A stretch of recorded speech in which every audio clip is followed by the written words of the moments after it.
Assalamualaikum warahmatullahi wabarakatuh. Perkenalkan, nama saya Selvianti dari Prodi Sarjana Terapan Kebidanan kelas B. Jadi tujuan saya membuat video ini untuk membahas tentang sistem reproduksi pada wanita. Apa sih sistem reproduksi pada wanita ini? Jadi sistem reproduksi pada wanita ini yaitu sistem biologis yang terdiri dari organ dan jaringan yang digunakan untuk reproduksi atau berkembang biak pada wanita. Nah, sistem reproduksi ini dibagi menjadi beberapa bagian, dan bagian pertama yang kita bahas adalah genetalia. Di genetalia ini dibagi lagi menjadi dua bagian, yaitu genetalia eksterna dan genetalia interna. Pertama kita bahas genetalia eksterna. Apa sih genetalia eksterna ini? Jadi genetalia eksterna itu yaitu alat kelamin yang tampak dari luar. Nah, terdapat beberapa bagian di genetalia eksterna. Yang pertama ada mons pubis, kemudian klitoris, kemudian bibir vagina yang besar ini dinamakan labia mayor, bibir vagina yang kecil ini dinamakan labia minor. Kemudian ada uretra, vagina, selaput darah ini dinamakan himen, kemudian ada anus. Di genetalia eksterna ini juga terdapat dua kelenjar, yaitu kelenjar Bartholin dan kelenjar Skene. Mari kita bahas di mana letak kedua kelenjar tersebut. Yang pertama kelenjar Bartholin. Nah, kelenjar Bartholin ini berada di sisi-sisi bibir vagina. Fungsi dari kelenjar Bartholin untuk mengeluarkan cairan yang berperan untuk melumasi vagina. Yang kedua, kelenjar Skene. Kelenjar Skene ini berada di samping uretra. Fungsinya juga sama dengan kelenjar Bartholin untuk mengeluarkan cairan atau lendir. Kemudian kita berlanjut ke genetalia interna. Apa sih genetalia interna ini?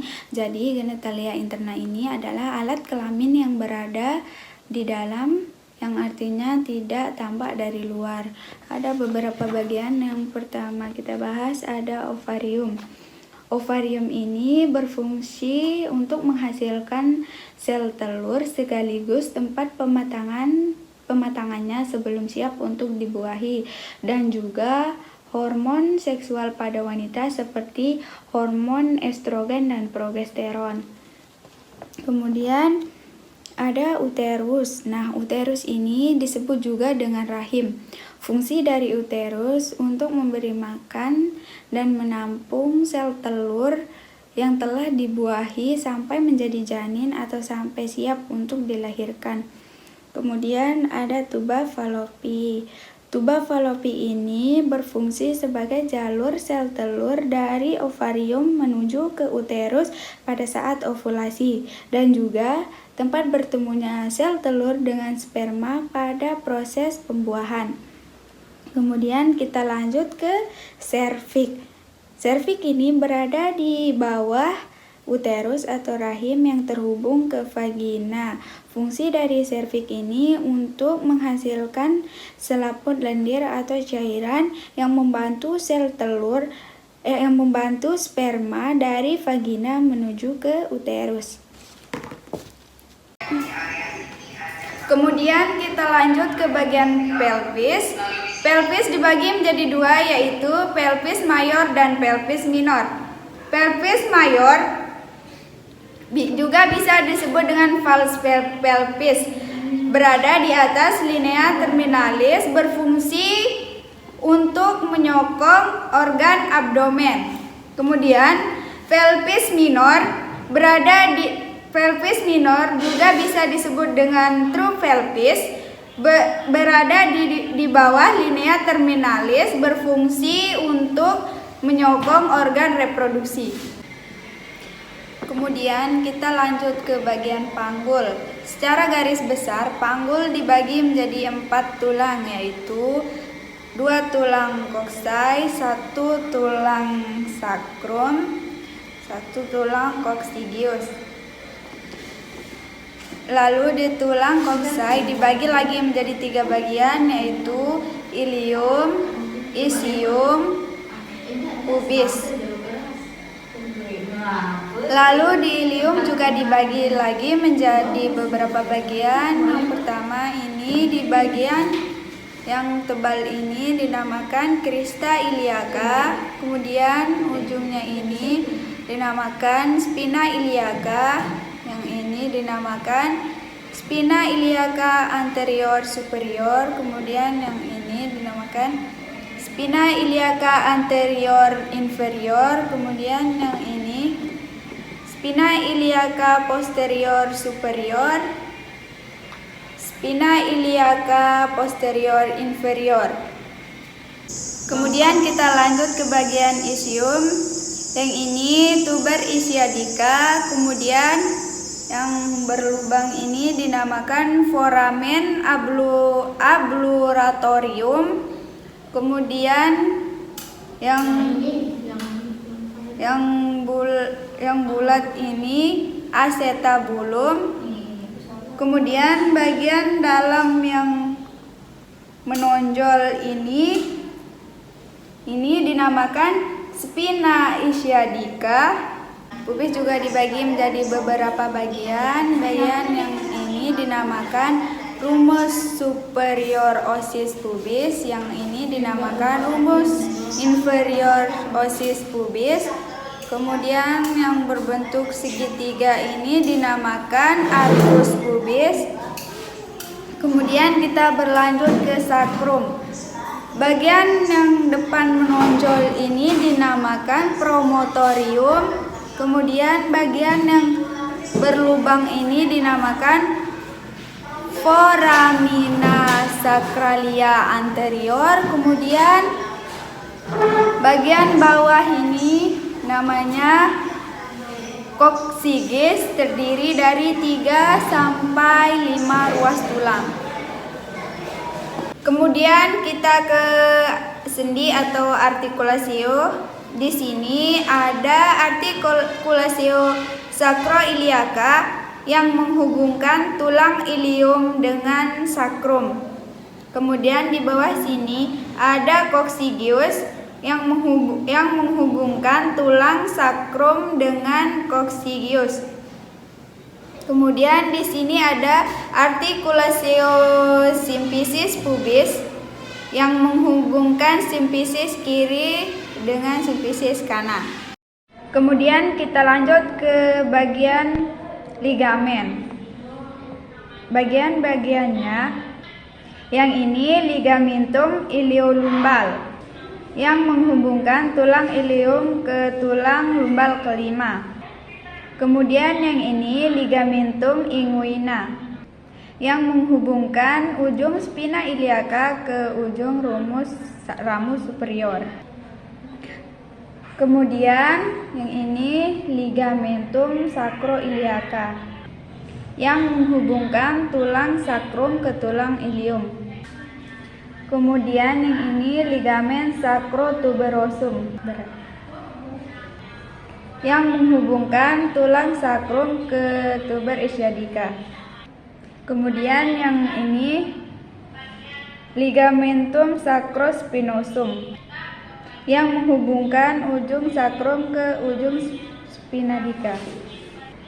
Kemudian yang ini ligamentum pubisum yang menghubungkan dua tulang koksai kiri dan kanan.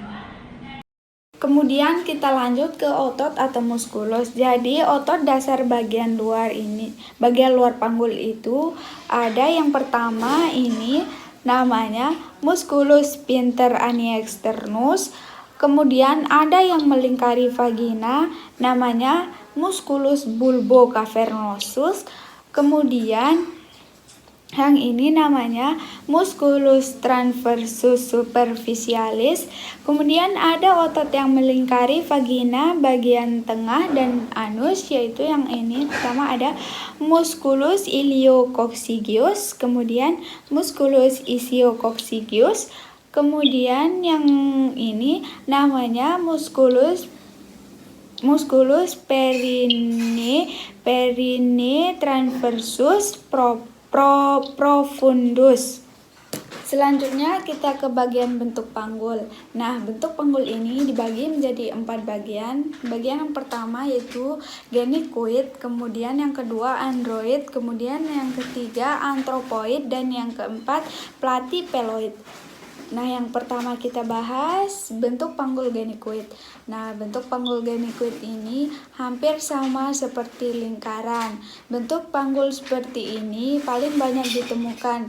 Sekitar 41% wanita memiliki bentuk panggul seperti ini. Bentuk panggul genikoid ini memiliki ciri-ciri spina ischiadicanya itu tumpul dan tidak menonjol, serta arkus pubisnya itu membulat. Kemudian yang kedua, bentuk panggul android. Bentuk panggul android ini hampir menyerupai hati atau mirip dengan hati. Sakrumnya itu cenderung datar dan tidak melengkung, serta spina ischiadicanya itu lebih menonjol. 33% pria memiliki bentuk panggul seperti ini. Nah, kalau pada wanita apabila memiliki bentuk panggul seperti bentuk panggul android ini, maka akan mempersulit jalannya persalinan.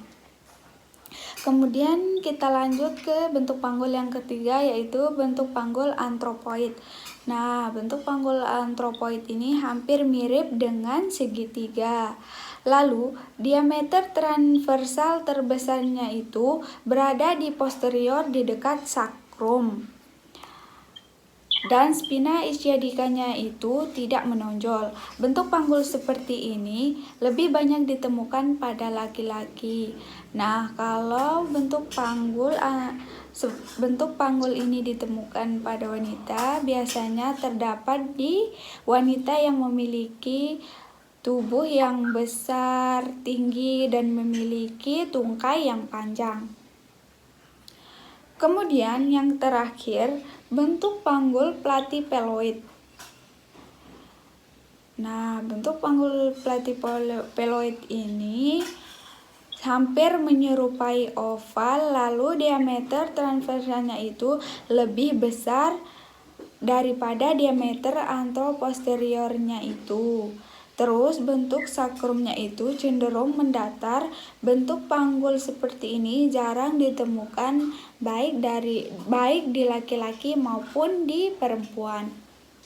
Kemudian kita lanjut ke pengukuran panggul luar. Tujuan pengukuran panggul luar ini untuk mengetahui keadaan apakah ada kelainan yang bisa menghambat jalannya persalinan. Di pengukuran panggul luar ini terdapat 4 tahap, yaitu yang pertama distansia spinarum, yang kedua distansia cristarum, dan yang ketiga conjugata externa, keempat pengukuran lingkar panggul. Pengukuran lingkar panggul ini menggunakan pengukur jangka panggul. Baik, yang pertama kita lakukan ke pengukuran distansia spinarum. Pengukuran distansia spinarum diukur melalui spina iliaca anterior superior kiri dan kanan.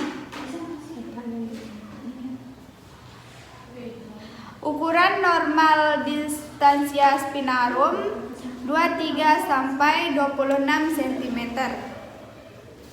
Kemudian yang kedua distansia cristarum, pengukurannya melalui crista iliaca anterior superior kiri dan kanan.